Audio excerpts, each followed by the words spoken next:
That tens of thousands of children across the world have been harmed after being exposed to the epilepsy drug valproate while they were in the room. This is our top story this morning on Breakfast. Indeed. Later today, women from across Europe will give evidence at a public hearing. It's set up to assess whether warnings were passed on effectively. We're joined now in the studio by Sam Scott-Edgar, who is one of 20,000 parents in the UK who says the drug damaged her child. And also on the sofa is Dr. Rebecca Bromley, who carried out the research on the effects of the drug on unborn children. Morning. Good morning to both of you. Thank you so much for coming on. Can you start by telling us a little bit about your own situation? We mentioned you're one of those 20,000 parents. What was your experience like? Well, my daughter, she was born 2003, and I was told when I went to decide to get pregnant, I was told by the neurologist that there wasn't any problems and that there wasn't any risk factor in taking the drug. Because you were epileptic. I was epileptic, yeah. I was taking the highest dose at the time of 3,000 milligrams of Epilim a day. Which is the other name for valproate. Yes, it's also known as Epilim. Some people might recognise it as that this morning. Yes. Yeah. And I saw 2 GPs and a neurologist before, and they all said it was safe. There was a chance of spina bifida Down syndrome, but they said there was no chance of any problems. So tell us about your daughter now. She's 14. She's had 12 surgeries altogether. She's had cleft palate surgeries. She's got the mental age of a 3 to 4 year old, and she's still in nappies, and she's heavily dependent on me every day. She's got noise sensitivity, and she can't live without me doing everything for her. Your daughter now. And at what stage were you told that it was the drugs that you were taking that had caused what now you know is your daughter 14 years on? After I gave birth to Faith, the next day they told me that, the paediatric consultant told me that it was sodium valproate syndrome immediately afterwards. So they knew, the doctors knew, but the neurologist didn't know. Dr. Bromley, 20,000 women, of course Sam is one of them, who have experienced the after effects of taking valproate without being given adequate warning by many people you said you spoke to.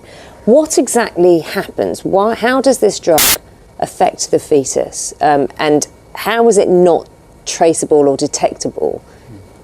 So we know that children exposed to valproate in the womb carry about 1 in 10 risk of having a major congenital malformation, and that, for example, might be a heart defect or a spinal problem, as Sam mentioned. And what the drug does is it crosses the placenta and it disrupts early developmental processes. We also know, unfortunately, that it also affects the brain development of these children, and so about 3 in 10, 4 in 10 children will also be developing at a slower rate than what we'd expect in comparison to their peers. When you say 1 in 10 will be affected, and Sam, I'd be interested to hear your thoughts on this.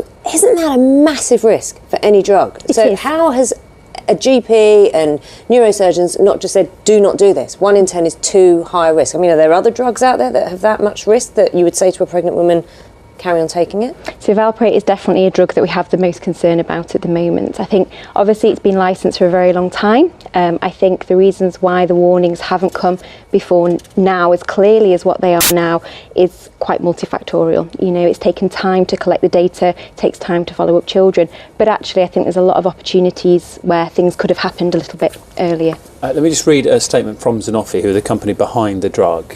They say that it's critical that both the risks of continuing treatment and the risks of stopping treatment are discussed before planning a pregnancy. So that's the company that made the drug that you were taking when you gave birth to Faith. What sort of action have you taken since then?